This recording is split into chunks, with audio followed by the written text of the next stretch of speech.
But tell me, just what is it that you want to do? Well, we want to be free. We want to be free to do what we want to do. We want to be free to ride. We want to be free to ride our machines without being hassled by the man. And we want to get loaded. And we want to have a good time.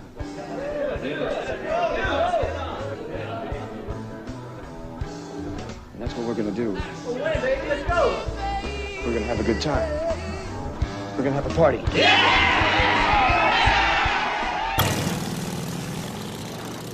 Welcome to another shit show on the Biker's Lifestyle Podcast with your host, Dirty and Tank.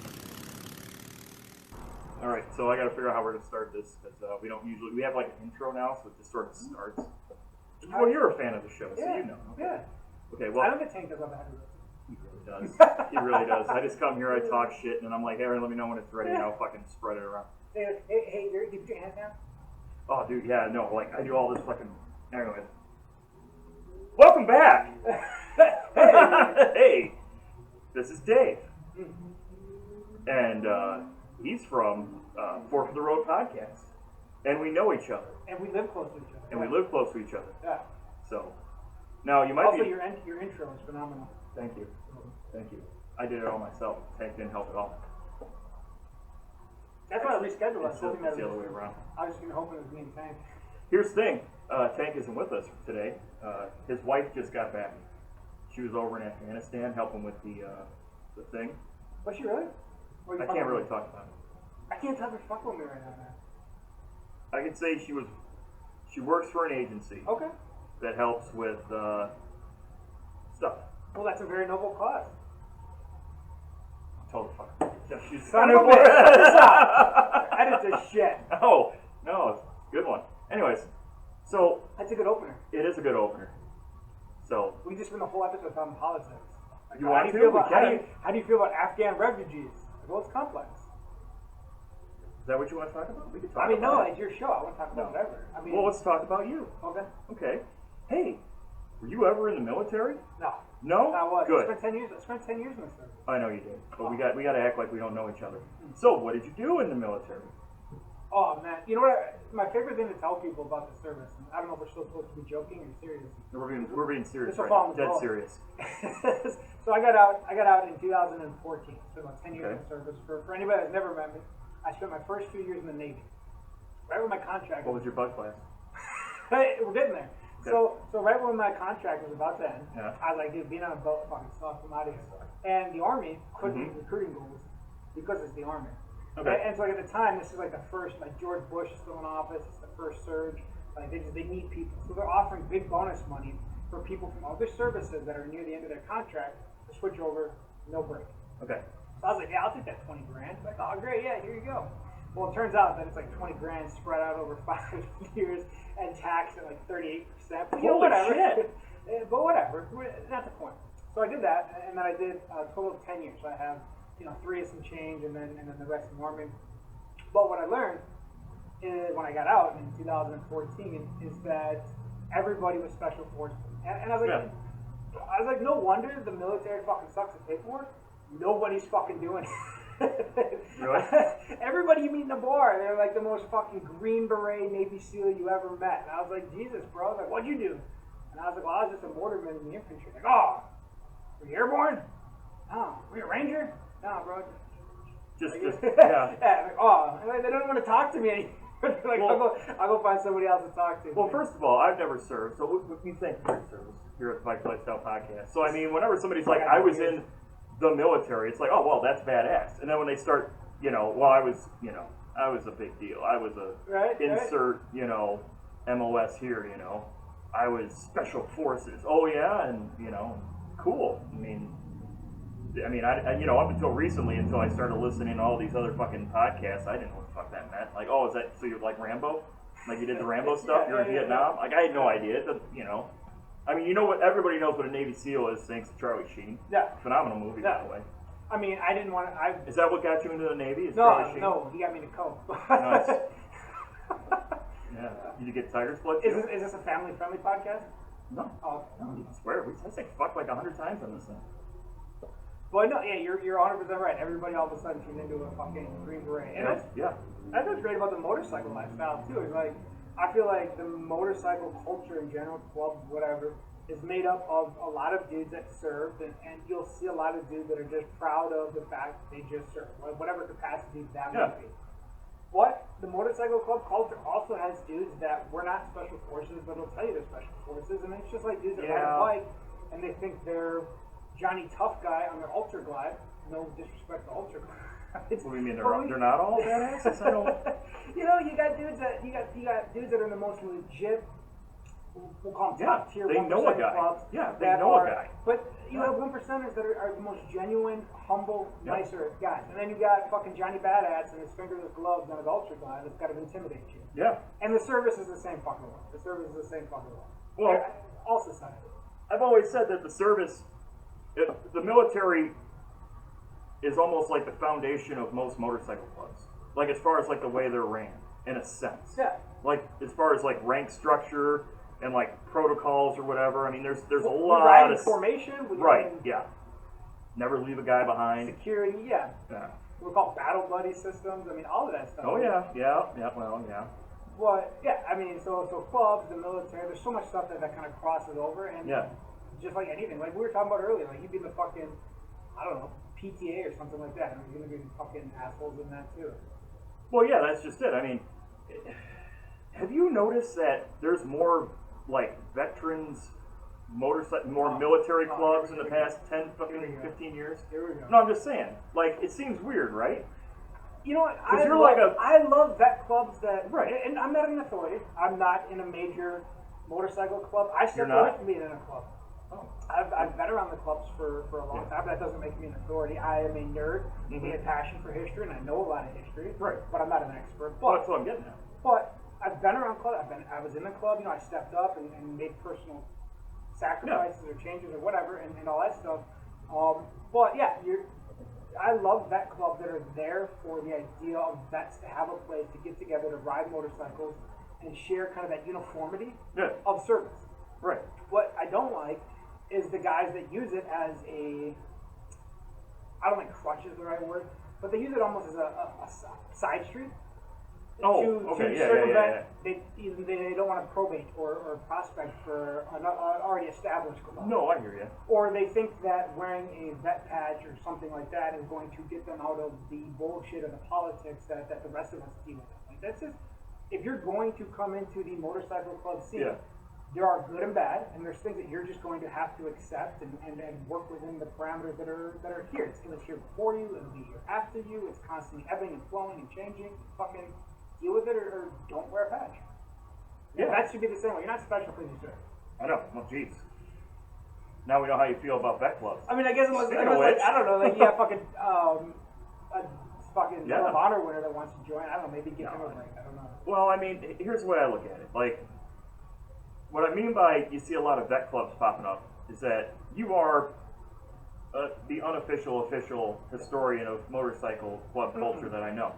Yeah. True. Oh, okay, that you know. That I know. Okay. That I know. Okay. Because there's people that are way better than me. I'm sure there are. You know, I might be a bigger nerd though.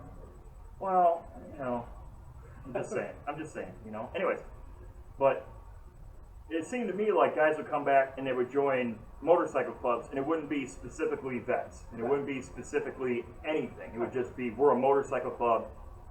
Eat shit. We're gonna ride bikes and do drugs and horrible things, right? Yeah. The good years, as people like to talk. The good old days. We can talk about Doug the Thug in a little bit, but the good old days, right? You know. And nowadays, it seems like guys come back and they want to ride and they want to join a club. They don't necessarily want to do like biker shit. They just want to bebop around on motorcycles and like stick to themselves. That seems unusual to me. And I was curious if you knew why that was. Well, of course I don't know why, but you know, like to your point, though, like join the, you know, and I'm not talking shit, but join the VFW. Like if you just want to hang out with other vets, and people, you know, people get on the VFW because it's an older generation, or all they do is drink or whatever. Like, and then change it to what you want to do. I don't know if you want to fucking play Call of Duty or look at dirty magazines or whatever, but change it to what you want. I don't think that you need to come into a culture like motorcycle club and try to change it just because I have this special status as a veteran. Like a lot of fucking people in the motorcycle club. Oh, no doubt. And like you said, not obviously. So people look at the 40s, the World War II generation, and so many fucking people served in World War II. Right. Compared to Iraq and Afghanistan. So many people served in Vietnam compared to Iraq and Afghanistan because of, you know, the draft or whatever, you know, it wasn't an all volunteer service like it is today. So you had more numbers. And guys came back and World War II vets had just, you know, they had fought in Europe and they were, you know, considered the greatest generation, and guys from Vietnam came back and got a shitty reception, and you know, they were mistreated or they weren't employable, or deemed not employable, and spit on and all this stuff. And they wanted excitement. And they wanted a place where they could be left the fuck alone. Like, and I get that. And I get that. Today we're fucking, I mean, depending if you're a Republican or Democrat or liberal or whatever you're into, you're a hero or you're a villain. But more often than not, people are like, you're taboo. You're a pet. Oh, I can't make fun of you. Fuck that. Well, you're a douchebag. You're a douchebag. But no, I hear you there. I mean, you know, it's I don't know. I try to treat everybody with the same level of respect, but at the same time, I mean, it's sort of like, you know, so I work in vet services. Oh, because I didn't want to grow up. I didn't want to transition. So I wanted to stay connected to the community. And one of the things that I tell people when I'm doing vet stuff is I was like, not every vet's a fucking hero. Like if you see, well, yeah. Like I got a guy. I mean, I don't want to get fired from my job, so I don't have a guy. But you know, I've got nobody guys watches this shit. I've got guys that come in that are fucking veterans. You know, they got an honorable discharge, and if they went to Applebee's, they'd get a discount on their dinner. Yeah. But they're fucking sex offenders. They're child sex offenders. And stuff like that. And okay, there's programs that the federal government has in place that says you need to give incarcerated individuals a second chance. I totally dig that. Right. But there's also that aspect of incarcerated individuals that makes people's skin crawl, and I respect that as well. Right. But if you didn't know that, if you weren't in the, I guess the not the agency, that's not the right word, but if you weren't working within that spectrum, right. And you saw that dude at Applebee's with his fucking vet hat on, somebody might buy him a drink. How come guys your generation don't wear the vet hats? We do. I think people do. I don't know. I've never seen a guy with like G-Wad hat. We're not that much different in age. Yeah. No, but I'm just saying, yeah, that's what I'm saying. I have never seen it. But I think our generation will fucking eat you alive, whether it's vet stuff, motorcycle clubs, if you don't fit in with a parameter that they like. So if I'm a hardcore vet bro, and I got my Black Rifle coffee, whoa! You starting shit with Black Rifle coffee in this podcast? I'm trying to get you trending. No, that's fine. No, we can trend. That's fine. No, you know, you look a little bit like Matt Best, right? I have nothing. You've been working out? No, a little bit though, right? A little bit. But anyways, I like that kind of stuff, right? But if I were to like go on, I don't know, Instagram and like repost something from Matt Best, there's going to be a vet that's like, oh, look at you, bro, vets. Or you know, if you go on and you say, hey, I support Afghan refugees, there's other vets that are gonna be like, oh, you're a fucking liberal now. Like we'll just, depending on what side of the fucking street you want to be on, there's somebody that'll eat you alive on the other side, and I don't understand that. I think that it should be situational, but even in the motorcycle club community, if you wear fucking Dixon flannel, somebody's gonna be, oh, look at you fucking, you sucking Danny Dixon's balls, and I was like, I've never met him. The shirt was free. It was given to me. It didn't fit the guy that I'm gonna pay $60 for a flannel? Fuck. But you know, and then it's like, so you know, you're trendy because you want to buy a Dixon or whatever, you know, and it's like it's a comfortable shirt, you know. Depending, I bought you know, you buy something from a company that's on the West Coast. All right, supporting West Coast. God damn, bro. Well, I mean, you know, everybody's trying to fucking be different at the same time. You know, everybody's trying to be different and the same, and it's whatever, man. But you know what I brought you on here is the most important question of all. Any word on the helmet? Has the helmet been found? Wait a minute. First of all, I feel bad because I feel like the first half of this podcast, or however long we've been doing it, is like a negative, and I don't mean it to sound negative. No, it's fine. I think there's more good than bad in the vet community. No, let it out, man. I think let it out. Let it out. Wait, did I say more bad than good? I meant more good than bad. I think I don't know. But there's more good than bad. Tango fix it in post. Huh? And I think there's more good than bad in the motorcycle community as well. I think there's more good than bad in the entire fucking world. Well, there is. But bad sells. If motorcycle clubs get into a fight, somebody's going to make money selling that. Right. Or clicks. If mainstream, so I don't want to get my wife fired. Shit. But she works in a... You are dry snitching a lot so far. So she works in a job where she deals with a controversial situation with refugees. Oh. And there was a news article that kind of fucking irritated me because I'm behind the scenes and I see the work that she does.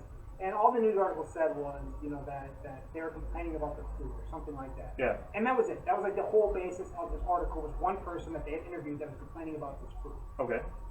You're not gonna make 13,000 fucking people happy. Number one. Number two, the guy, he was probably the last one in line to chow, and he got like, I was in the army, bro. If you're not within a recent amount of that cook's not making you new shit. You're just getting scraped off the barrel if you want to come in last. Yeah. And the news didn't say, well, hey, currently in 2021, everybody's having logistical fucking problems. You can't get motorcycle parts. You can't get toilet paper to wipe your ass. You can't get anything right now without. Is toilet paper still a thing? I don't know. I'm just using it as an example. All right.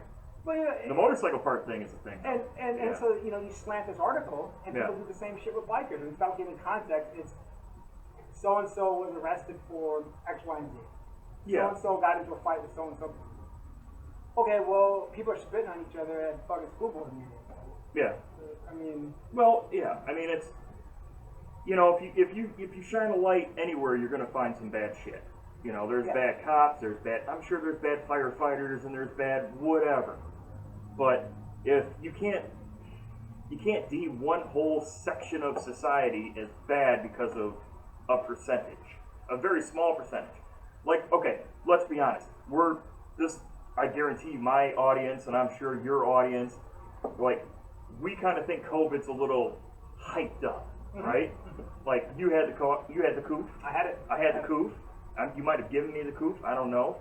Because you got it before me. Yeah. Granted, it was like 4 months or 5 months before I got it, but nonetheless, you had it before me, so I'm not a doctor. I don't know how it works. I don't know how it works. But I'm just saying, like, it seems like the media loves to hype up a situation. And people like us kind of look at it like, it's bullshit. It's bullshit. But if you see, like, one Afghan whatever was brought over here from the evacuation, turned out he had links to ISIS K or Special K or whatever the fuck. It's like, all them motherfuckers need to go. Get them out. Yeah, exactly. And I think that's social media. Yeah. And I don't want to sound like a fucking boomer. I'm young. And I think that there's great things that come with social media platforms to fucking share shit. Yeah. But it can also be misused. And I think it's being widely misused because there's so many polarizing fucking topics out there, whether it's politics, which I guess refugees are politics too, but whether it's motorcycle clubs, fucking football, whatever the fuck you're into, there's a polarizing platform of social media to like argue with somebody that you never would have argued with or given a shit about, 10 years ago, 15 years ago? Yeah, I mean, it's... When I was going to, what was that strip club that was here, over by the auto plant in Janesville, that was 18? Screaming Mimi's. Yeah. When I was falling in love at 17 and Screaming Mimi's, I didn't give a shit what somebody in California thought about Screaming Mimi's. No, nobody. Well, that's just it, man. Social media makes everything, underneath the fucking microscope, But, I mean, motorcycle clubs have always been the villains in, popular culture, for the most part. You did a, what would you call it, a memorial for a pretty high-profile dude that died a couple years ago. Yeah, that scared the shit out of me. Yeah. You want to talk about that? Yeah, we can. So, I mean... How did that, first of all, it was Taco Bowman, Taco 1%er in the NC world. How did that end up happening?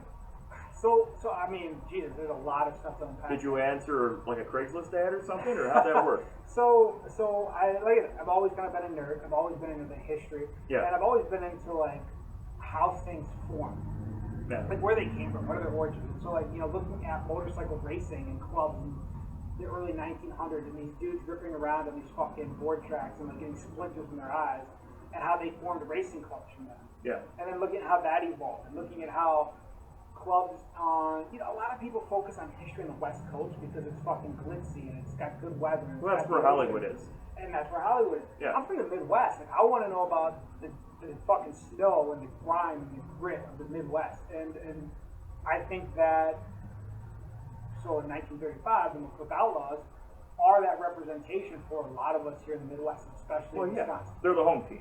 And obviously they progressed and became what they are today. Yeah. And so with that history, there's so many cool, I guess cool is the word, but a lot of great stories of history there. Whether so they're kind of credited in all the research I've ever done.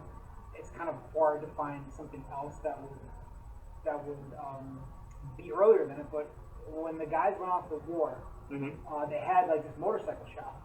Yeah. And on the outside it was a barn. It was a barn that they used to party and drink and work on bikes and all this stuff before the Second World War. Guys would go off to fight, and they would write their name on the fucking on the doors, on the outside of the barn. And if they came back, they lined their name out. Okay. If they didn't came back, their name didn't have a line to it. It stayed on almost like a memorial of a guy killed in action. And so now a lot of clubs, West Coast, East Coast, Midwest, whatever, they write on the clubhouse walls. Now, usually you don't see it like striked out unless that guy had left the club for some reason. But now we keep it up there all the time. And that's something that kind of evolved out of a tradition started in McCook. Yeah. And so then there's just more history that kind of comes from that. And I've always been interested in that. Yeah. And so I started doing, a lot of us, not just me. We're writing at another social media page, just being nerds, just like talking about history, different club dudes. I was in a support club, just kind of giving that aspect of the good and the pros and the cons of doing support stuff. Writing about history. Other guys were 1%ers talking about their lane and all this kind of shit. We had black clubs, mixed race clubs, all of it. And, just kind of doing the history stuff. Taco passed away, and I was actually on vacation in Key West with my wife. Nice. And I was like, all right, well, I want to see if I can come up with like a respectful post that we can put on this page that we're all utilizing. That not trying to step not trying to pick thunder. I want to just do something that people can read a little bit about. So, I got into some of the background about stories about him from people that would share shareable stories. Yeah, well, and learning a little bit and stuff like that, and then putting pieces together. And when I was done, I posted it, and it was really well received. Sure. And then, so like I said, I was in a support club at the time. We're going to ride down to his funeral, which is in Dayton, Ohio, at the fairgrounds down there. Yep. Which was just a sight to see. I mean, no COVID, so the international borders are open. Yep. And all of these dudes, all of these burly ass dudes. I mean, I guess I'm a big dude too, but like they're big dudes, head tattoos, fucking the beards, the leather, the bikes, like all of it. And like, dude, shedding tears, telling stories, drinking beers, giving a hug.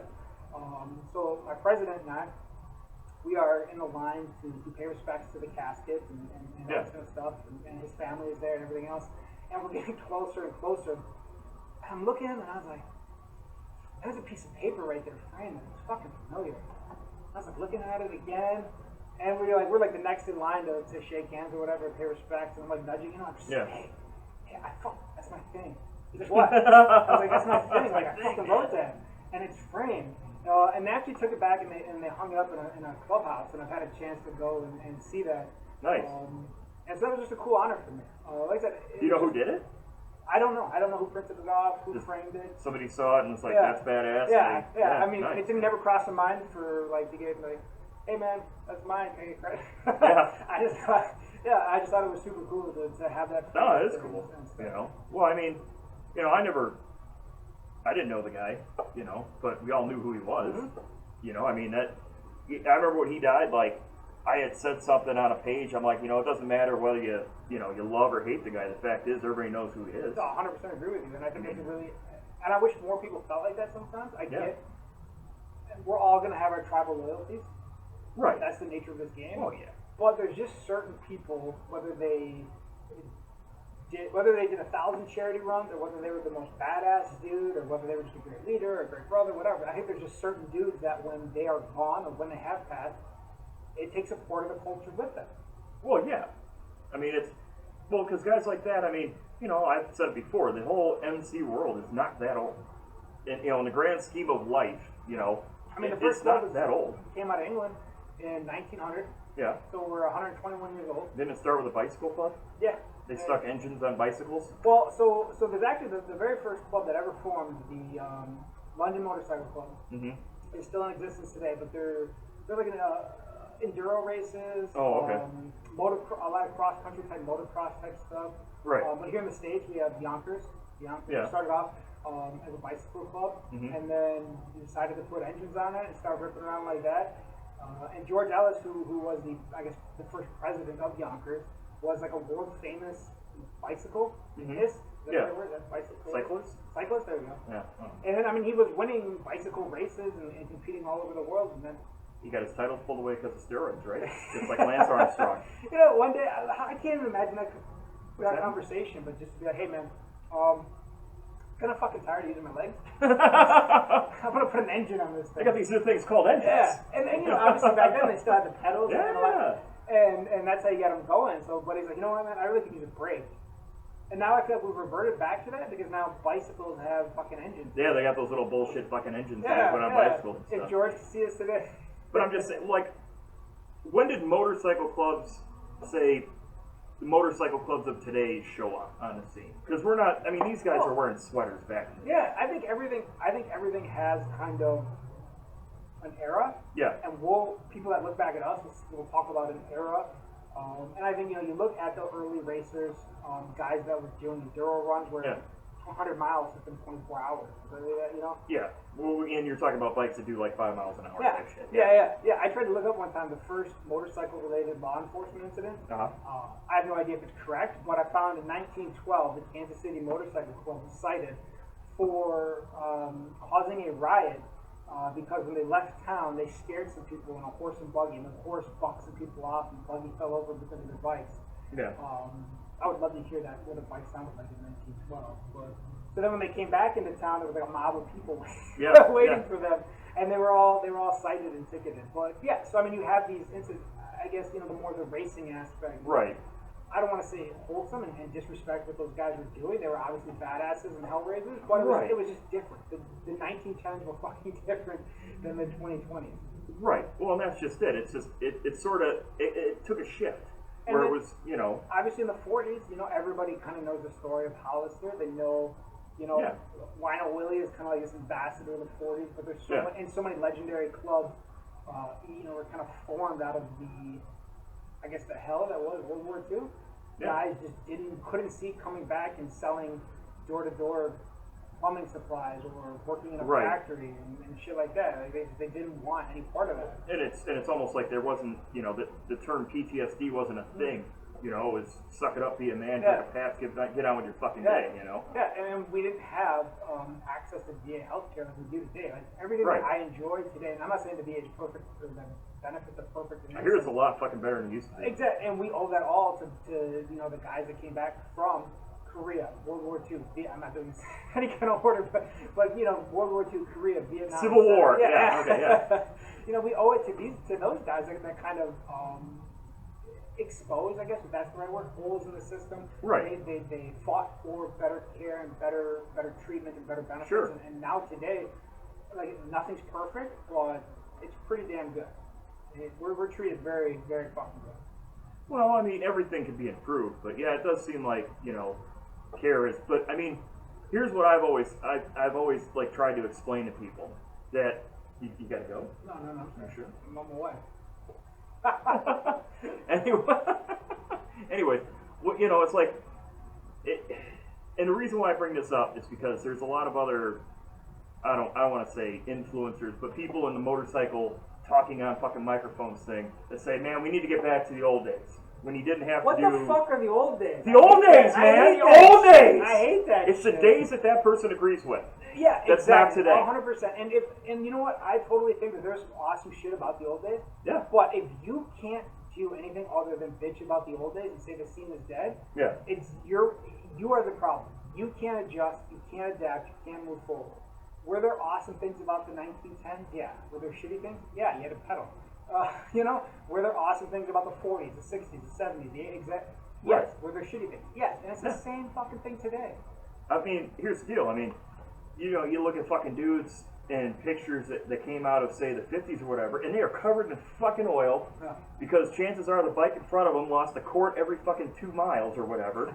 You had to carry, you know, 20 fucking spark plugs with you because you're going to foul one out every, you know, county line. You got gas cans all over your neck and stuff like on a rope. Now there's guys that bitch it if you can't go 200 miles in between gas stops and don't even fucking come on the goddamn trip because I'm tired of your shit. You know what I mean? I mean, fucking A, man, nobody wants to be that guy with the old shovelhead hipster style fucking trying to kick his bike over and he won't get started at a Waffle House, you know? Nobody wants to be that guy. Everybody wants to click his fucking picture light, you know, on fucking social media, but nobody wants to really ride with that dude. But I mean, what is, oh my god! Podium finish. That is fucking weird. That one came right from you, and I didn't do shit to it. It's been sitting there the whole time. Oh man. All right. Well. Anyways, you continue. keep talking about your Instagram stuff. No, I was gonna say, man. I'm gonna get a paper towel real quick. Dude.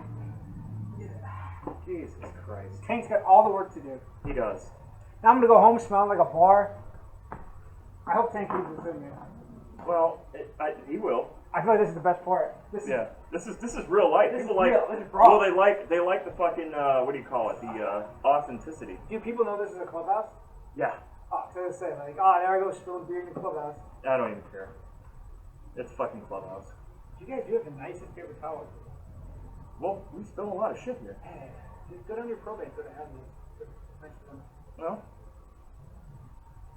you know. I'm gonna have some explaining to do when I get home. No, just tell her it's that's from yesterday. But no, but I mean like the good old days. I mean, what would you consider the good old days?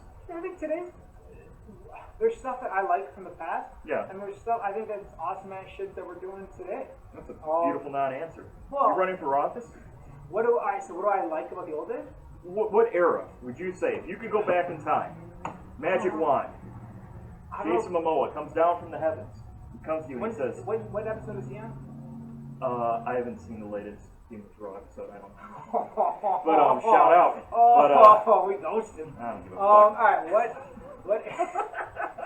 what era do I like? I like that guy. He's fun. Who, Jason? Sure. Momoa? Fucking A, man. Yeah. He does amazing I was acting. gonna start Amazing acting. I'm a DMX fan. And Me too. I want to start a Rough Riders club. We should. I'm gonna leave all this behind. We're just gonna fucking get fucking sport bikes and God, do wheelies. what fucking era. Do you even own a Pitbull? I listened to his music when I was in 8th grade. I love Pitbull, man. It gets me hyped, dude. It gets me hyped. Fuck, let's see. I guess the 40s? Why the 40s? The 40s, I feel like they kind of were that rowdy crowd where they were drinking, they didn't give a shit about what you thought about them, but, and they weren't, in the 10s and the 20s and stuff like that, you have a lot of manufacturers, a lot of really cool history. You have kind of what we think of the original Indian and Harley Wars, and these guys that are just kicking ass in the racetracks and doing great things to create dollars. Yeah. To get sponsors, to get sales, to get Department of Defense contracts, to use their bikes in World War I and then World War II, etc. So these guys are just like, they're dying on the tracks because back in the day, like you got Super Bowl sized crowds for that era to come to these races. So I get that. But and you had a leather helmet. yeah, but I think it was a different kind of aspect. And then in the 40s, these guys were like the first to kind of come back and be like, well, I don't give a shit what you want me to do, and I don't give a shit about making money. I'm gonna get on this piece of shit WLA that I got for $50 from the War Department or whatever. Yeah. And I'm gonna ride up and down the coast, and I'm gonna drag this bike with my friends. And there was guys that were they were doing races from California to Florida for gas money, sleeping next to their bikes and getting drunk and fist fighting and hitting each other with pies in the face and whatever. Like to me, like that was just that. To me, that was just that cool blend of wildness and take no shit and fight it out, but also like still living wholesome. I guess I don't know, maybe I'm a wholesome motherfucker, I don't know. Well, you're a family man. But and then along the way things progressed and things became a different type when there was issues, a different type of violence. Well, yeah. I mean, I've never heard of a whole bunch of, violence coming out of the 40s area clubs, but then again, I don't study this shit like you do. So let me ask you this. How do we get a certain aspect of the scene today to do what they were doing back in the 40s? I think there is, and I think that You think it's motorcycle clubs, or you think it's something else? both. I think that number one, I think bikers, we did it to ourselves, in kind of maybe some of those late 1900 eras. I heard that was the 1900s. Like holy shit. But no, I think when you look at bikers in the 70s, the 80s, and 90s, it was a different. Vietnam kind of changed shit around. Yeah. Yeah. And I get that, and I respect that. I don't have to. Maybe that wouldn't have been the era for me. I wouldn't have fit in there, but that's fine. It's not like that era was trash. I think that's a fucking stupid argument. Well, yeah. And I also think that that's the shit that people started realizing they could make money on. Newspapers. Hunter Thompson writing a book. Yeah. People that got in trouble doing their own shit and then Hollywood. and started selling film, where they started writing books because they were in trouble and could make money. Like, again, nobody gives a shit if you and your buddies went on a great run, smoked a little dope, and had a good time with a fucking couple of girls or whatever. Nobody gives a shit. I mean, some people do, but that's not going to make tons of headlines, especially now. That's not going to make tons of headlines, and clicks, and all that shit. So I don't think it was as pervasive as people like to make it out to be in that era. Right. But it definitely was there. Right. You can't fucking stick your head in the sand and be like, it wasn't there. And what do we do nowadays? Well, I'm just saying, like, how do you start a scene that's more like the 40s than, say, today? Because today I don't see a whole lot of MCs really doing a whole lot in motorsports. I don't see I think it's coming back. I think out east it is. Yeah, and I think Like, in the where they Midwest, do the bagger racing and I think shit. guys are watching shit like, just here locally, Wisconsin, right? Yeah. I think guys are watching Bama Tribe. Yeah. They're going down to Illinois and seeing the Springfield Mile. They're seeing because we're fucking Wisconsin, they're seeing the ice races. And they're starting to think, this is something that we can all fucking come to and have a good time. Right. And I know there's major 1% clubs that now have racing teams, or have had racing teams for a long time, that compete in NHRA drag races. Yeah. There's dudes that compete in just wrong type stuff. Now we're seeing out east, you mentioned, the flat tracks are coming back. Historical clubs like the Booge Fires, the 13 Rebels, they're starting to do and host dirt drags and flat track races, like in the dirt. Yeah. And major, not that they're not major clubs, but I'm saying these large, what we call them the top tier 1% clubs, are starting to come out with that stuff and build bikes to get into it. And you're always gonna, when you have dudes that just have big dicks, they're gonna fight. All right, you gotta argue about whose dick is bigger. And it's gonna happen, and it would happen. It happens in fucking deer hunting. Yeah, well, no, I mean, dude, two dudes are gonna start drinking on the ice, and we're gonna brawl over ice. Yeah, and it's this guy shit. But I mean, as long as you're not, shooting at each other, you should be fine. And like you said earlier, like that happens in every fucking aspect. But I think guys are coming back to that race. But like you said, there's also a ton of dudes I think now that don't want anything to do with motorcycles. And there absolutely is. I mean, I don't know if I said that. Well, it's kind of weird, because here's what I've noticed doing this podcast, right? Or just being on social media in general. If it has anything to do with a motorcycle club and it's some sort of social media thing, it's going to take right the fuck off. Yeah. And you can have a page that's just completely dedicated to, like, say, motorcycle history, and it'll fucking fall right on its face. You know what I mean? Like, America, as far as whatever, when it comes to, like, motorcycle enthusiasts, because I hate saying biker, but, like, to describe certain people.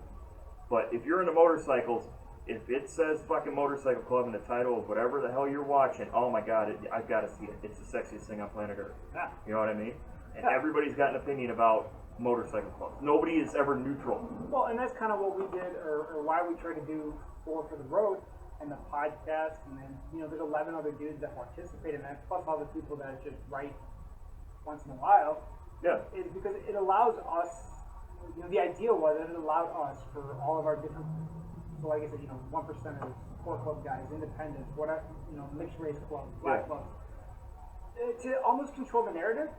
And people, and I know hardcore bikers, hard motorcycle enthusiasts, hardcore club guys are going to be like, I don't give a fuck about the narrative. Okay, I get that. Well, nobody does. And But I some don't people either, do, and I think that there needs to be guys that don't give a shit about it, and I think there needs to be people that do care, because if everybody didn't give a fuck, all we're going to get are J. Dobbins books. Well, that's just it. It's just Please, nobody Google J. Dobbins books, or at least don't buy them. But hit pause right now on whatever device you're listening. Look up J. Dobbins. I don't know who it is either. Let us know in the comments if you did. But well, people are just gonna people like that guy are gonna be the only ones talking about motorcycle clubs, and all of us will fucking silent. And that's what, I mean, I don't give a flying fuck what people think about me personally or think about whatever, but you do want to try to control the narrative, because if you don't control the narrative, then the media controls the fucking narrative, and then they start throwing out motorcycle gang every single time there's an incident, no matter, and it's always hyped up, I mean, there was that dude in Minnesota that threatened to come back and shoot somebody and got fucking, all fucking jammed up on fucking terrorist charges and shit. You know what I mean? Just because he had a patch on his back. You know what I'm talking about? Yeah. So, I mean, it's just kind of whack that, even today, I mean, motorcycle clubs still get a bad rap because, I mean, nobody wants to pay attention to the right fucking people to talk to. You know what I mean?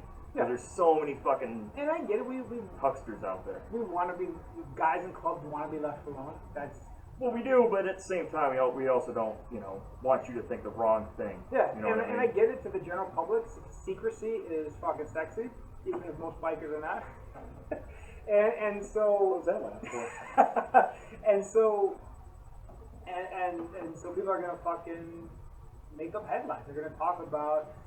There was another one similar to what you're talking about, where it was like a guy that I don't even think he was selling drugs. He was fucking partying, doing drugs, and he wasn't a club guy, but he left like a club party, got arrested, and the lead on that headline is the club party that he left. Yeah. And you're like, what Or the if some fuck? asshole gets Yeah. busted with a support shirt. Yeah. Yeah. An associate. Motherfucker had a fucking credit card and an internet fucking connection. You can get a support shirt. And that's kind of what we want to do with Four for the Road. All right, well, people are gonna fucking tell the story however they want anyway. Let's have a chance for people that care or want, I guess not care, but want to give a different narrative. Yeah. Here's a platform to do it, and that's Yeah. all it's ever been. Yeah. No, and it's killer show because it's a bunch of real dudes. There's Well, nobody on there. except for me. What do you mean? Except for you. I'm just an independent. Well, I mean, you're a real dude. Like, you're not, like, making up shit, is what I'm trying to get at. Because, there's guys on there that make up shit, Yeah. Oh, I was in a club, and you find out they're in the fucking hog chapter. It's like, no, that's not the same thing. But, no, I mean, who would you say on that show, Four for the Road, is sort of the leading expert in motorcycle clubs? Like, who would you say listen to this guy more than the rest of us? None of them. Nobody's an expert. If somebody tells you they're an expert, you should punch them in the mouth. That's what I was waiting for you to fucking say. But it's everybody's opinion, and if you're in a club, a lot of what you not believe, but I guess a lot of your view could be not skewed, but Right. formed by the club or the area. We have guys from the East Coast, the West Coast, the Midwest, down south, out east. Right. So that is going to help shape what they. There's terminology. I've learned that there's fucking terminology that we use in the Midwest that people don't use on the West Coast.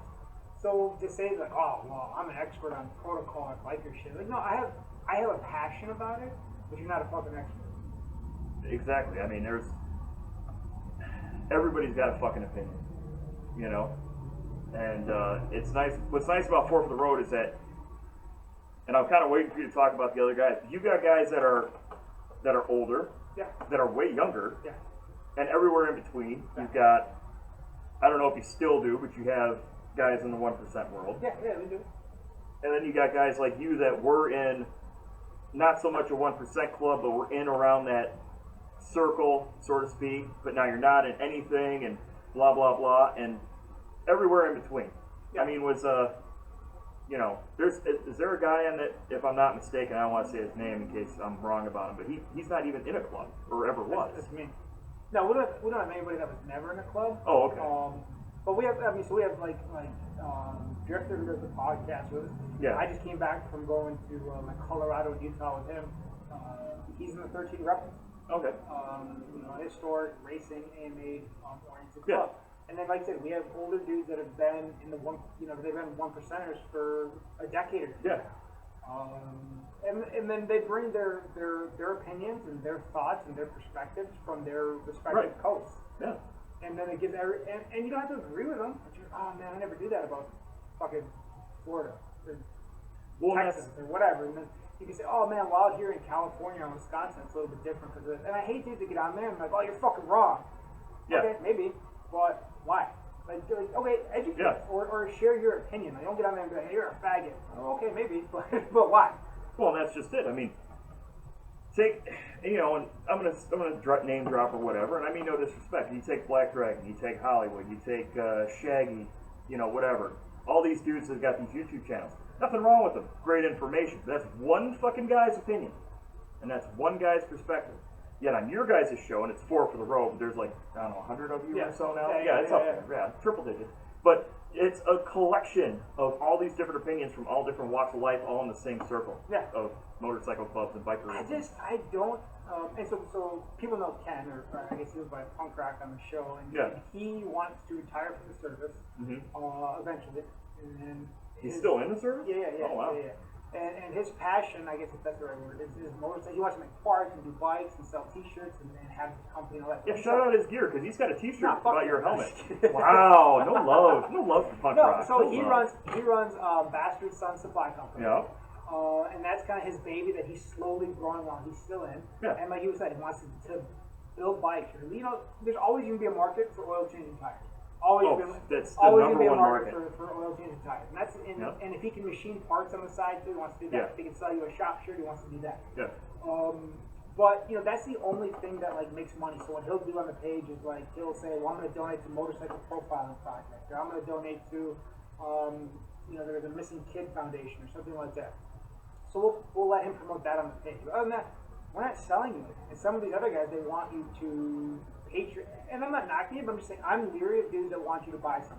Well, you want to shout out your Patreon account real We quick? don't have one. Oh, what the hell? Neither I do don't. we. Oh, Patreon free. And I'm always, you know what? I have a mistrust of people that are trying to sell you something related to information. Yeah.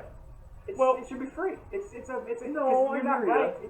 It's your opinion. I'm not right all the time. I'm Yeah, wrong. but a guy's got to make a living. Well, all right, let me rephrase. Aren't you a welder? Yeah, no, we don't charge for this shit, you know? Yeah. I mean, we don't even have any merch. We talk about getting it just because we think it'd be funny to see people wearing our shirts. I think next time you should have somebody with support that's walking slowly back to school. What kind of sports shirt?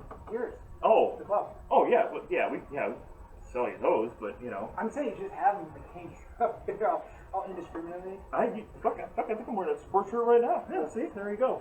But I mean, like, we were talking about, like, podcast shirts. Like, the first T-shirt I want to have that's, like, sold to the public is, I want to say, I hate the Bikers Lifestyle Podcast. Yeah. Or I want it just to say, after this weekend, I'm going to get my shit together. The Bikers Lifestyle Podcast. Yeah. You know what I mean? Just goofy shit, you know? Is it merch? Yeah. Are we making a joke? Yeah. But I'm never going to make a living at this. You know, and I know fucking Hollywood listens to your podcast, or I'm assuming he does. He's a big supporter. And he kind of got the Bikers Lifestyle start on some of this stuff. What? And so I get that, but to me, Yeah. You were on his show once. Yeah, I used to write. I used to like when I got my start a few years ago writing. Yeah. You know, so I'm not knocking it, but I think that a lot of what he does, I guess I'm knocking it. But Wow, a lot of here what we he go. does Here we go. Is Say it. clickbait. It's clickbait. There is some He clickbait. gets paid based on traffic. He gets paid based on certain aspects. He's learned how to monetize it, and that's what he wants to do. Okay. And I've got zero problem with that. I mean, it's entertainment. Yeah. Why not get paid for it? And so I think that if you look at some of his stuff, you'll see a swing. And 1 minute he's over the top about this or that, and then the next minute he's in favor of this or that. Yeah.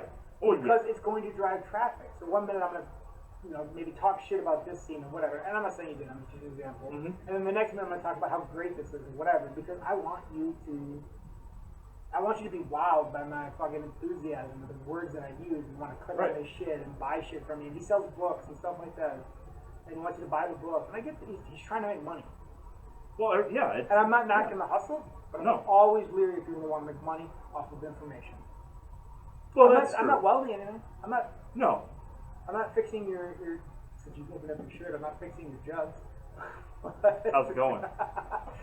This is where the podcast gets sexy. Go ahead. You're selling information. No, I hear you. But let's be honest. He's selling entertainment. I mean, yeah, the information's out there because he's got like a handful of other little projects that, you know what I mean? He does the Harley biker news and all that jazz. Is that what it is? Yeah. I don't know, because Black Dragon's got something that's really goddamn close. But anyways, I don't want to, dig into these guys too much, but at the same time, it's the same but different. Yeah. It's all biker related. It's club friendly. I'll give him that. You gotta give him that. It depends on how you want to look at it. I think it is sometimes. I have my biggest issue, and I have no problem saying this to his face. Oh shit! Here we go. Here we go. The bad shit that clubs do. Yeah. Is going to be out there for people to find regardless. Yep. Should a motorcycle, and you can say, well, I'm motorcycle news, this is motorcycle news. Yeah, okay, fine. But as a club guy, which he was, should we give that more attention than it's already going to get? I don't agree with that. And again, it's his hustle, and he's learned how to market it enough that I believe that's his only job. So good for you. You're making a living doing this. I don't agree with that aspect. And I'm not saying like, oh, well, you're a fucking piece of shit for doing that. I'm just saying I don't agree with that aspect of it. I hear what you're saying, and if you were going to come out and say that you weren't entertainment or that you were trying to be educational, and then you did that, but he does say he's educational, or not educational so much, but it's more entertainment than it is education based. So I get that, and I know exactly what you're saying because I feel the exact same way sometimes. I'll listen to some of that shit like, yeah, you're tired of the mainstream media, but then again you'll read their stories and play their shit and try to profit off of it. But I think he has a niche listener. Yeah. Or a niche, whatever the fucking correct definition. It's old guys. Let's be honest. Yeah. It's he has another. He's very good at knowing what's going to drive traffic. Oh yeah. Because he'll get you riled up about politics, and nothing is more fucking fun to get riled up on the internet than fucking politics for some people, and so he gets traffic. Yeah. How do you feel about Black Dragon? I've heard a lot of rumors that make me uneasy. Yeah, what'd you hear? But that's it. Again, I have reservations about that kind of stuff. Where he's selling like Bibles on how to do stuff. How do you feel about that? Yeah, again, am I knocking someone's hustle if I have a problem with it? I don't know. I'm just curious. Well, how do you feel about it? How do you feel? No, I'm dead serious. I'm dead serious, and I'm tired of your beer spraying on me. Do you want to switch over to a real beer? I got some PBR in there. Oh no, so he wrote that book or whatever, and is that he wrote a lot of books. Well, okay, the one in particular that you're referencing. Which one? We're not going to say it because then if somebody goes and buys it, you're not going to get credit for it. It's not the President's Bible, the Probate's Bible, the dude's a Constantine, a motorcycle club, and he's just writing Bibles. Yeah. And should somebody that's not in the club anymore do that? Should somebody that... I thought he was still... No.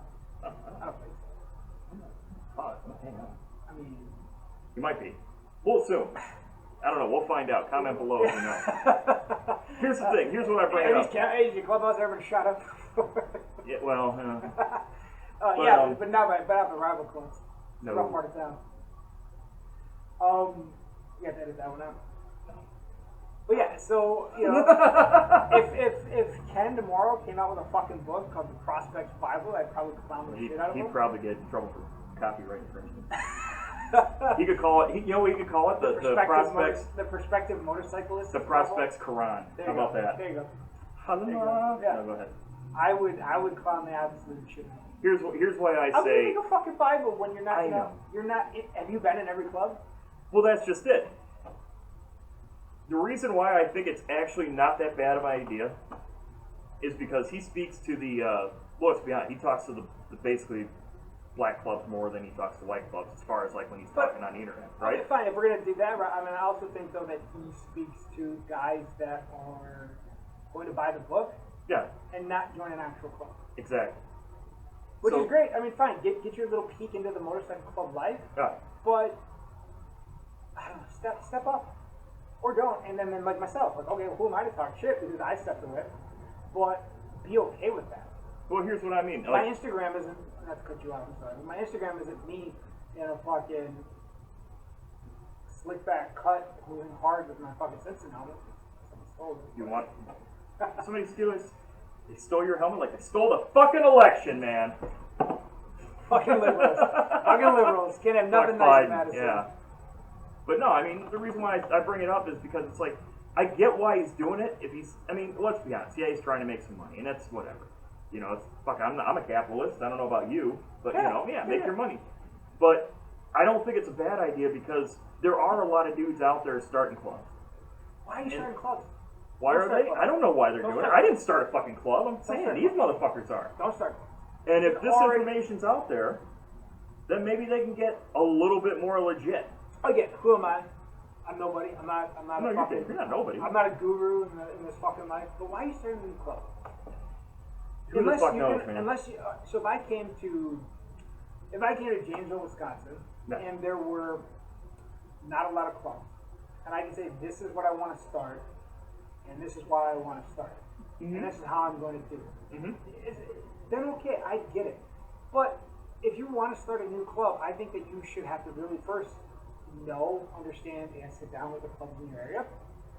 Well, I'll just sit down and get fucking self and be like, why do I want to start this? Okay, well, I noticed that, since you're talking about it earlier, there is no good military clubs for me to join, or at all in my town, X, Y, and Z that I fucking live in. So I am going to join a military, I'm going to form a military club, and I'm going to go to the other clubs in this area, and I'm going to, you know, get them in agreement with me and tell them, you know, what my plan is, and, you know, none of my colors are going to step on your toes and be your colors, and this, I'm only going to be open to fucking Army veterans that were Green Berets, or whatever the fuck. And because we don't have a Green Beret, we don't have a VFW in town. The Ranger Riders, I hear you. We don't have a fucking Green Beret Association here. We don't have, you know, the Discovery Channel doesn't give a shit about us because we're not SEALs. We're not Laughing Devils. This is what I'm going to do. Okay, fine. Start that club. Yeah. But if you can't sit there and say, well, I'm starting a vet club, we're already at 5. Oh, right. Okay. I'm going to start a support club, there's already 3. I'm going to start an independent club, there's like 8. Yeah. I'm going to start a Christian club, there's like 1,600. I'm going to start a diamond club. The fuck you are! If you can't answer those questions, then you don't start that, or those questions come back with those answers, don't start new shit. Well, yeah, and that's just it. I mean, I hear what you're saying. But here's the other thing. There's parts of this country where you'll have a town and then there's nothing around you. So let's say there's 5 or 6 dudes, they all ride bikes, and the closest motorcycle club to them has a clubhouse 100 miles away. Sure. They want to start a club. Yeah. They don't even know who to talk to. They don't even see other motorcycles. But they have an internet connection. Yeah, and you can learn how to do some shit by Google now. Yeah. So, and that too, like, But what shit do you listen to? Because there's a lot of shit out there. You should listen to it all. And then that's true, but hopefully you have deductive reasoning to figure out, like, is that dead art? Like, do people just not critically think and deductive reasoning? No, there's a lot of stupid people out there. Oh, fuck. I know. Don't get on the internet. Well, that's where they are, actually. That's actually all the stupid people are on the internet. I guess just go on Instagram, because you can't get, like, news feeds really on Instagram. I love fucking Instagram. It's nothing but booty pictures. It filters all that other bullshit out. It does. It's fucking awesome. Well, okay, so if you're in that town 100 miles away with nothing, have you considered seeking a chapter of that established club 100 miles away? I'm talking about Iron Order? I'm sorry. Whatever the fuck it is. Like, is it a club that you would want to be a part of? And would they want to be in this town that has nothing? Maybe. If not, okay, then pursue looking at the options for starting a club. And here's a fun fact. All of these points you're making are super awesome, but a guy who doesn't know shit about motorcycle clubs is not even going to think the way you're thinking right now, because all of your thoughts and all of your knowledge is making you think this way. And a novice, a dude just coming back from the military that bought some used Honda off his fucking cousin or whatever, and he's like, oh, I'm going to get a Harley and start a club because that would be awesome. I've seen Sons of Anarchy, I've seen the Mayans, I've seen all the ganglands. That looks awesome. I want to do that. He doesn't know about this shit, so where does he find out the information? The internet. Where on the internet? The internet's a big place, man. First, you got to navigate through fucking porn sites. Google. How to start a motorcycle club. There is one. Have you ever? And so there's a few people that I don't necessarily care for on it, but that's my own personal opinion. But fuck, what is it? MC Protocol 101. It's like a group. Okay. I think it's MC Protocol 101. It probably is. The name's a little, but whatever. 4 for the road's goofy because there's like a fucking 100 of them. So whatever, I get it. I was going to say, I thought you were just going to start talking about 4 for the road, but no, go ahead. But hang on. Because I don't want to suck our own dicks. I mean, I would love to suck my own dick, but... You can't? No. Huh. Anyways. But I don't want to be that page where like, yeah, man, 4 for the road for all your fucking motorcycling needs. It's just a place to share information and maybe get ideas and maybe learn something different about the area, or fucking connect with people like, hey man, I'm gonna pass through California. Our clubs are friendly. You want to have a beer, something like that. That's the vision that we all have for them. Right. Now, is it gonna stop people from getting their fucking eye dotted or worse? No, but maybe more people can fucking get along because they have this place to share shit at. I don't know. That's utopia. But other shit besides us, you look at MC Protocol 101, I think it is. So it's instead of a page, it's a Facebook group. And so people can just go in there and like have discussions and questions. And there's a couple of moderators or whatever. One's a fucking goofball because he like tried to either GoFundMe, so he might travel cross country, but he's in the club. Like, what are you doing, guy? I know. But anyway, I'm sorry, talking shit. No, it's okay. Talk about this. Your fucking podcast right now. It's your house that's gonna get shut up. No. But it's nice. It's nice because people can go in there and they can like have a discussion about something. Where like on Four for the Road, because it's a page, you're only gonna be able to comment on the shit that we post to the topic. Well, what if people have questions for, say, you? Like they're like, all right, this motherfucker seems like he knows a thing or two about a thing or two. You just I want to ask him. Yeah, you said Four for the Road on Instagram, Four for the Road on Facebook. You send it in, we'll fucking answer it.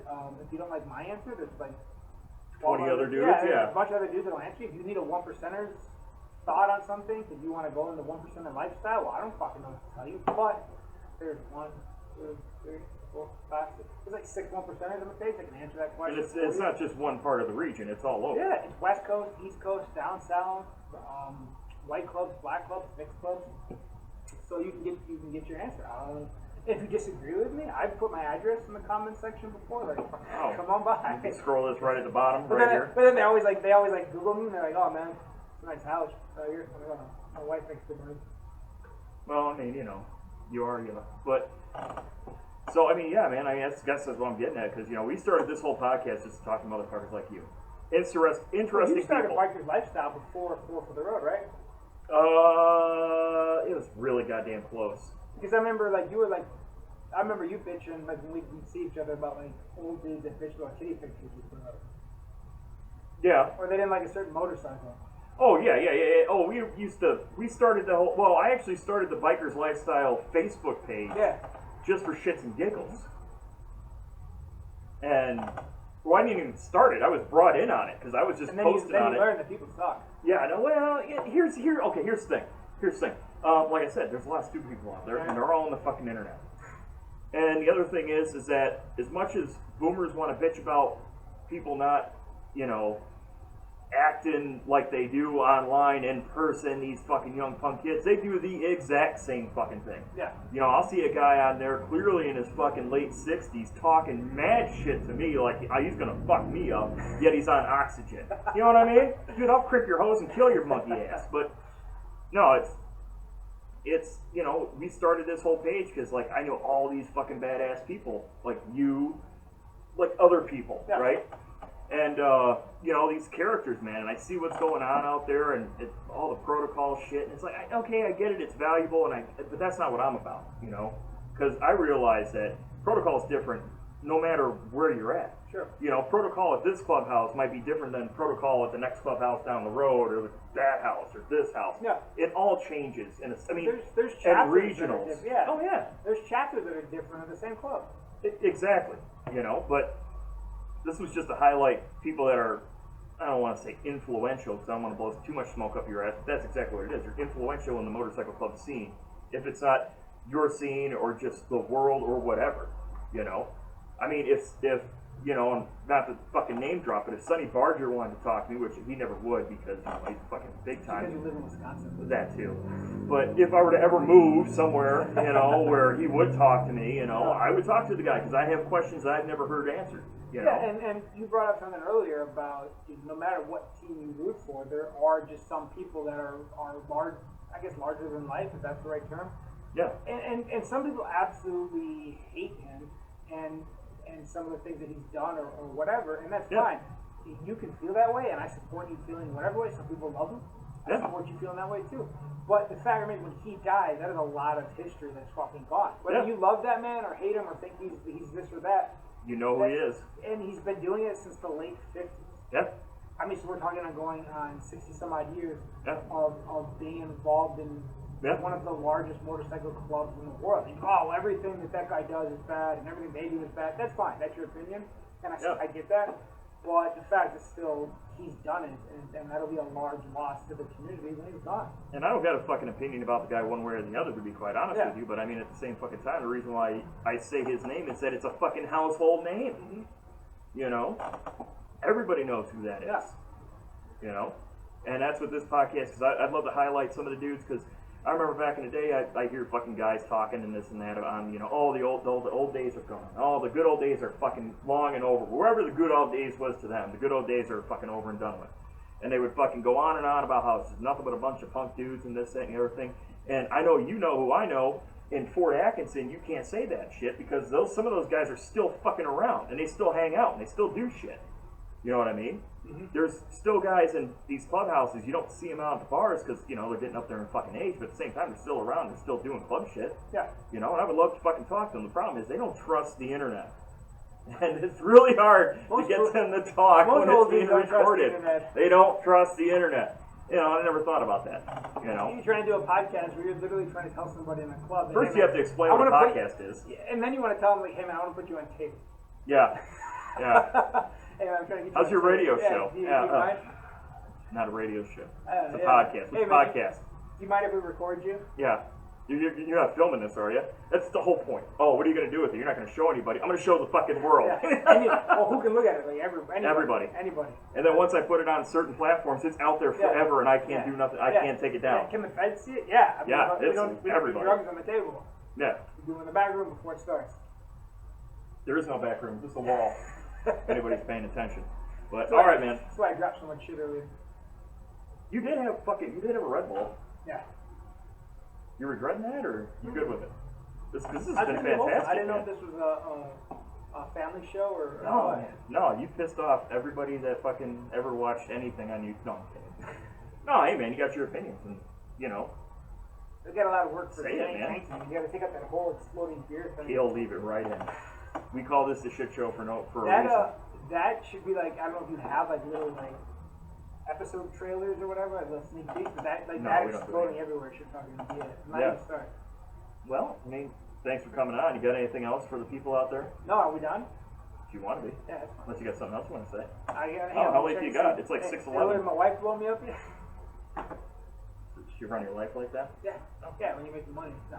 Is that how you keep the happy wife? Hey, they keep the happy wife. There you go. Yeah. Well, hey man, thanks for coming on. Man, I'm sorry that that Tank couldn't be here. We had to just be us.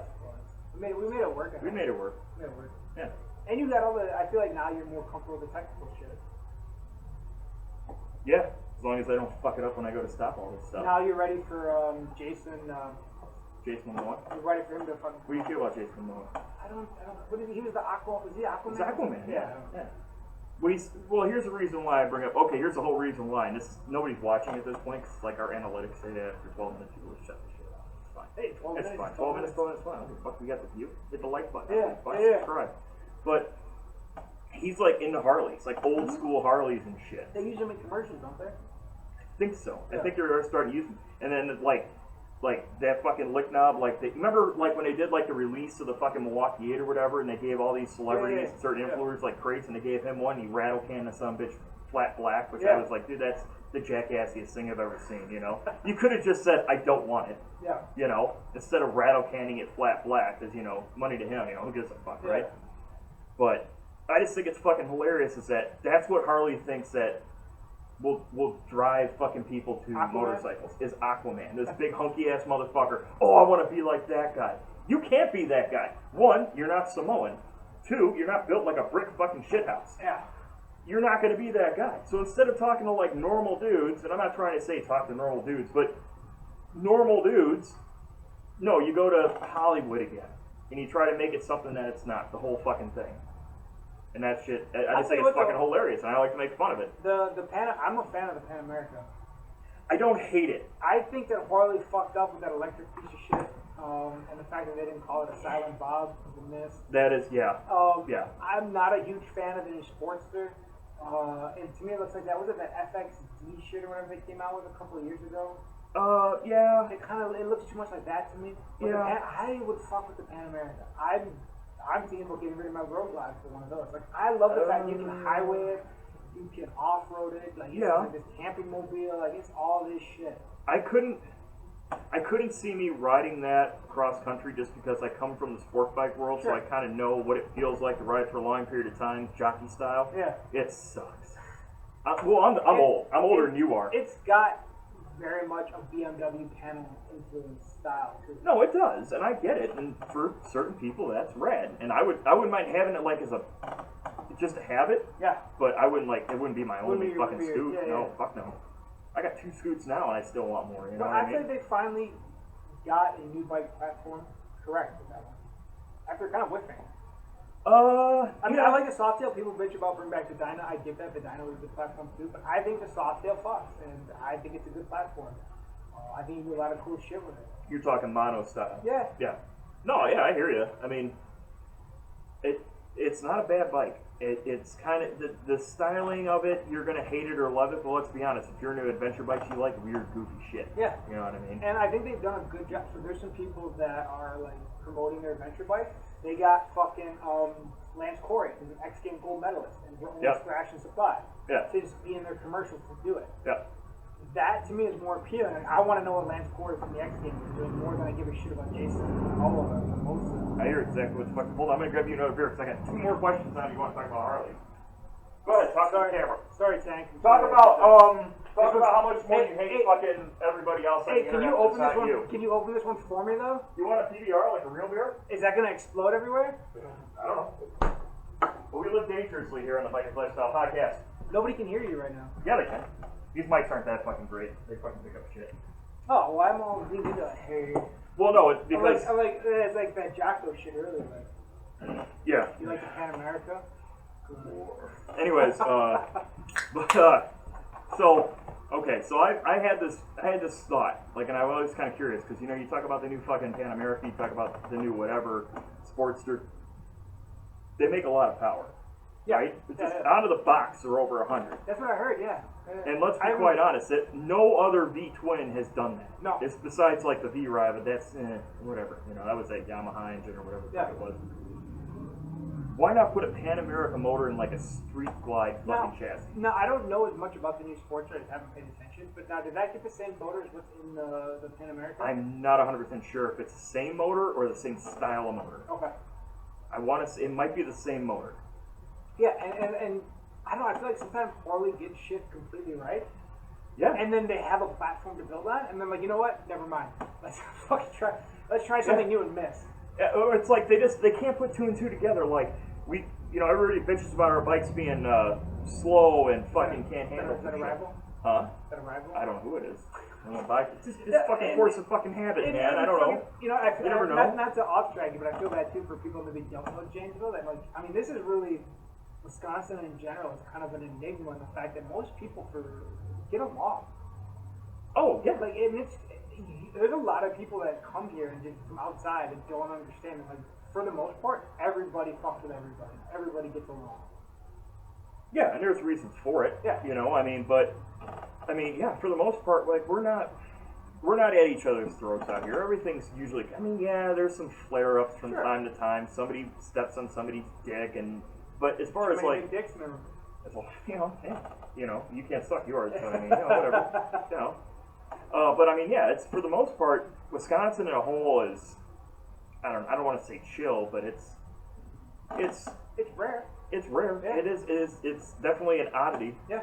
Yeah. I mean, I haven't been everywhere in the motorcycle club scene, but I mean, I've heard stories out of other states. You know what I mean? Yeah. It's a fuck ton chiller than fucking south of us. Yeah. I'll tell you that much right now. Yeah. But I mean, Wisconsin is an oddity. All right. So anyway, I'm sorry I got you off track. That's okay. The enemy drove by. The enemy drove. Yeah.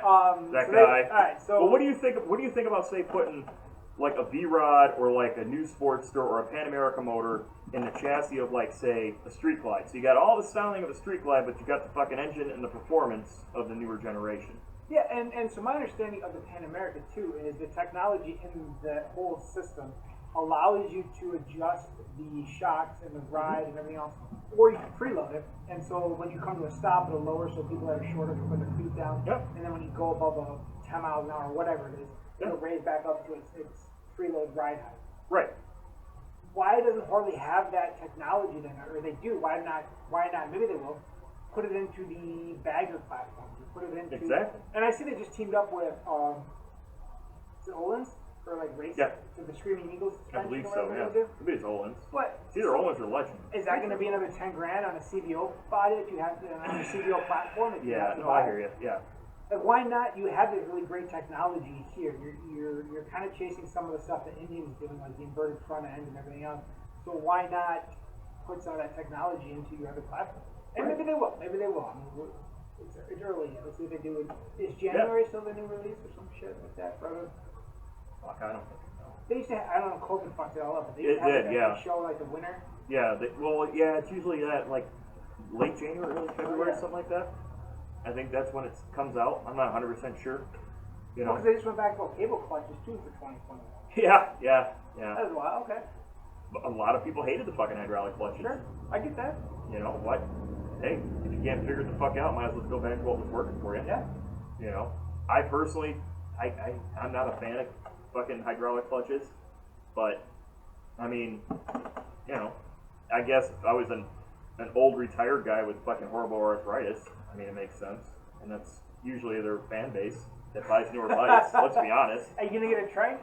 Who, me? Yeah. Fuck no, man. You just got you just got your Road King back up with all that horsepower. You gotta fucking let it rip now. Yeah. Now we're back in the saddle on the fast bike, and I still got the fucking beater glide. Have you used this podcast as a platform to fucking hang out with other dudes?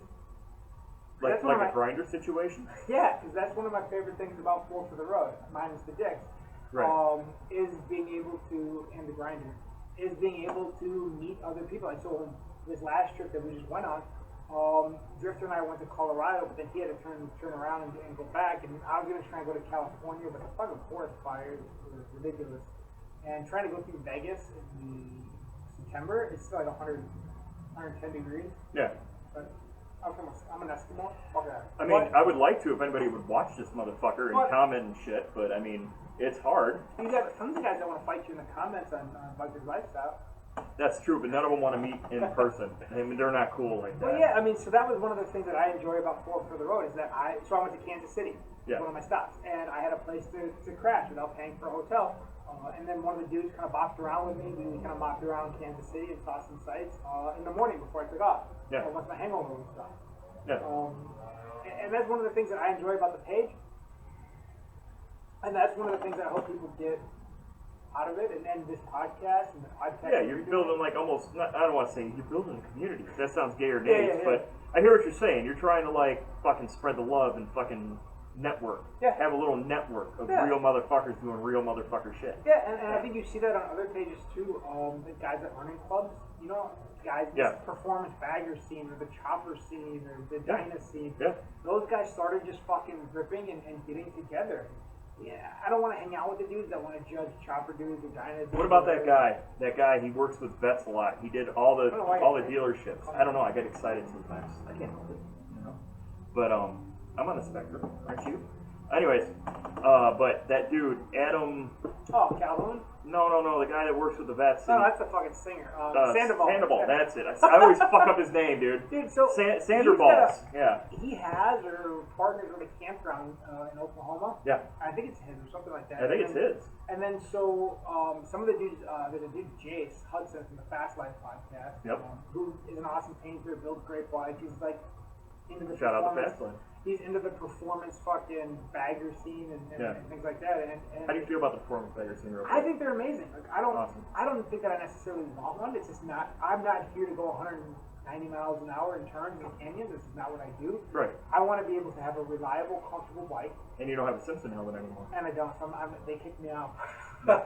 I kicked out of the bagger bros. But Nah. I enjoy what they do. I enjoy the traveling that they do. I enjoy the way they ride. It's not me. Yeah. I'm gonna fucking like pull over like an old man and sightsee and like I'm like, let me walk over this and get a picture over here or something. They're doing Yeah. 120 through the canyons.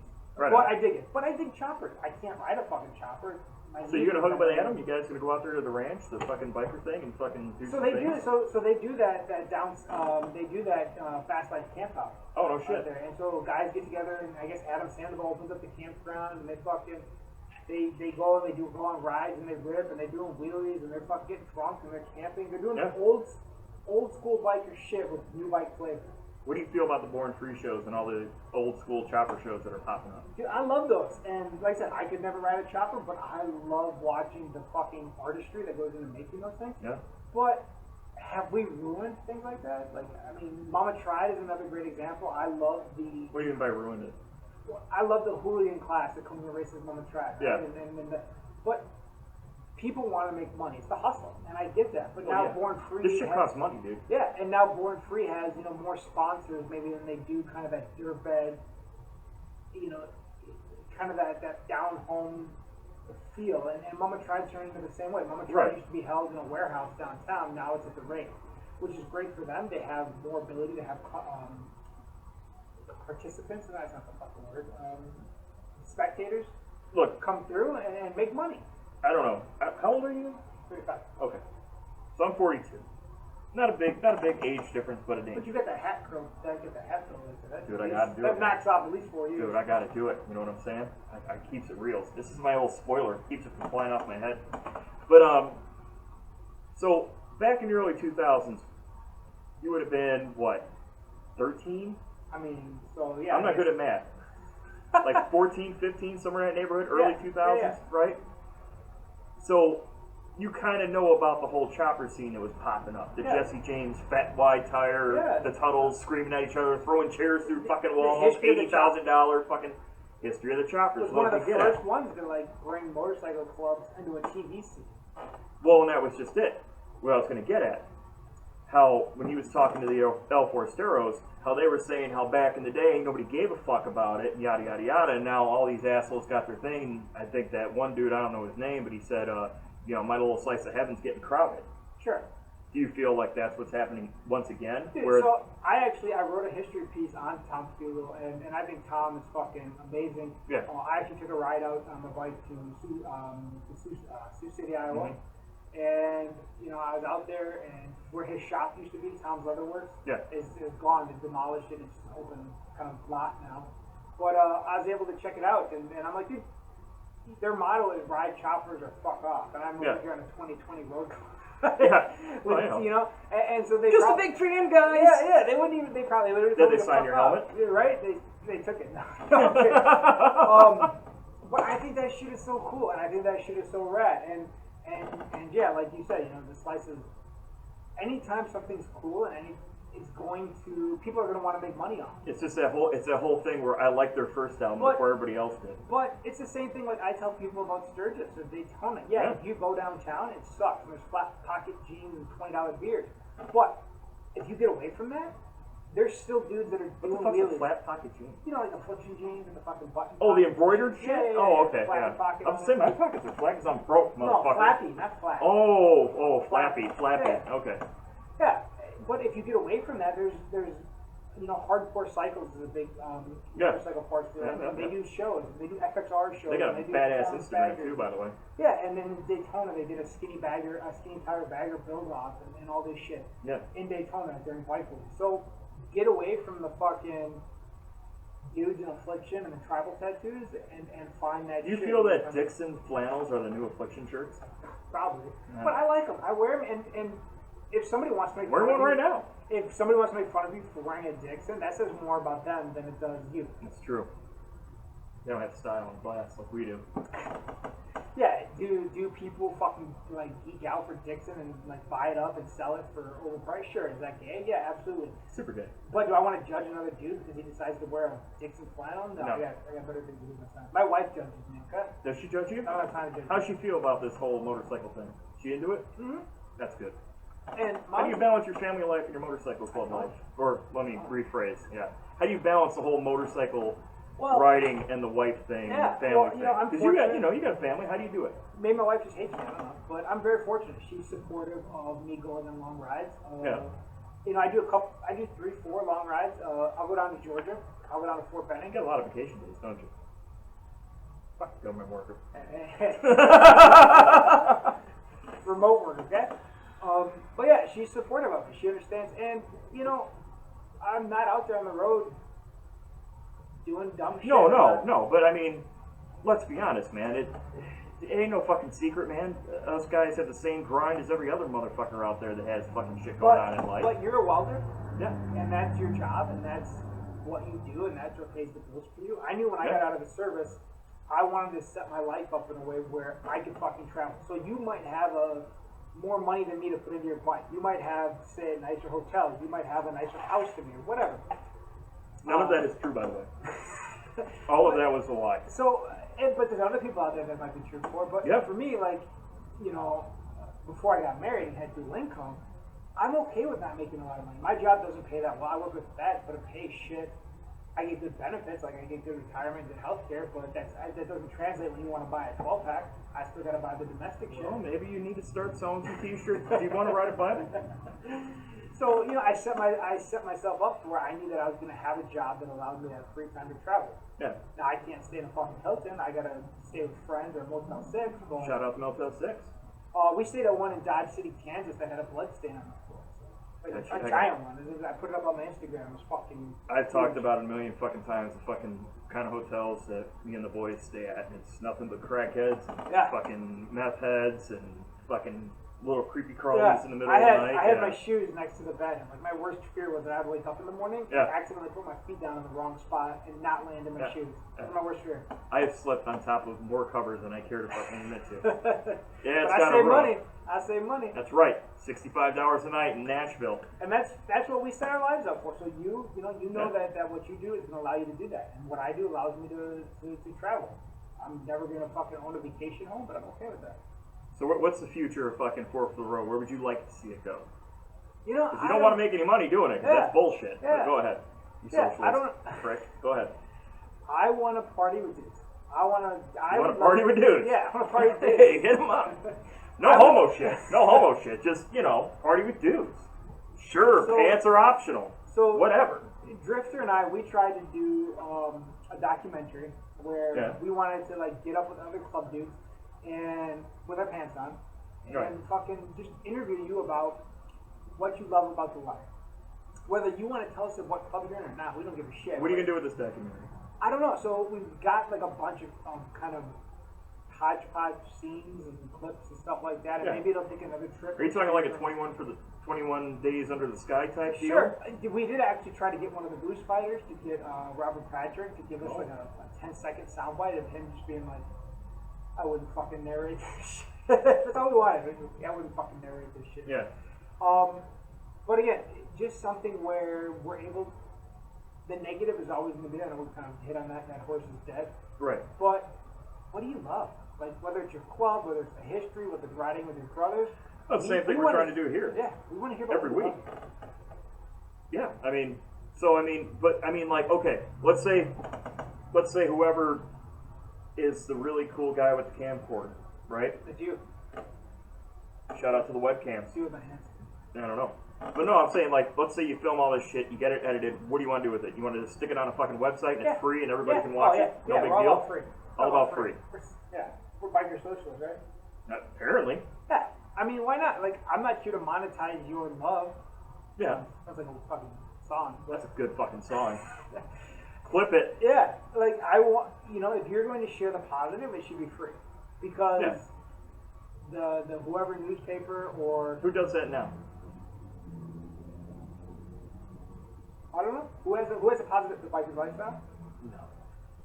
We try, but we're... Well, you guys have a lot of non-club related stuff. Exactly, because we don't want to be strictly... we said it from Jump Street, we are not fucking an only club podcast. Yeah. And don't get me wrong, we're in a club. Yeah. And I talk to other club dudes, but we're in a club right now.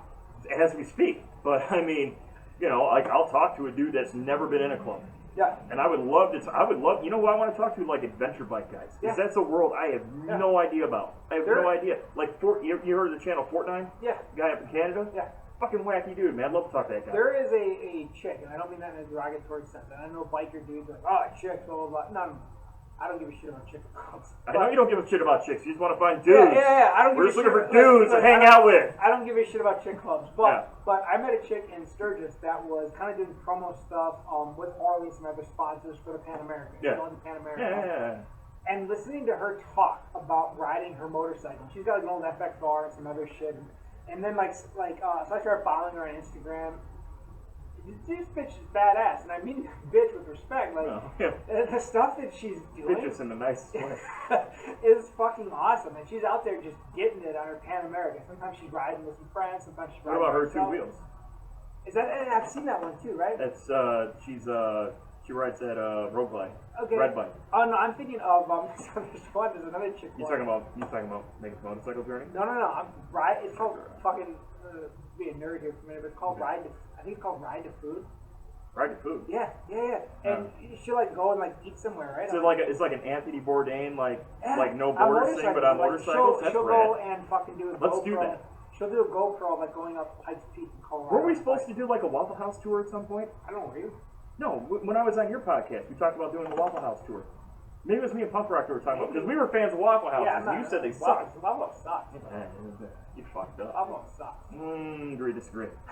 The truck stop is where Iron Skillet's where it's at. I'm not. I'm just saying. If Dude. I can find a truck stop over a Waffle House, all day. Well, yeah.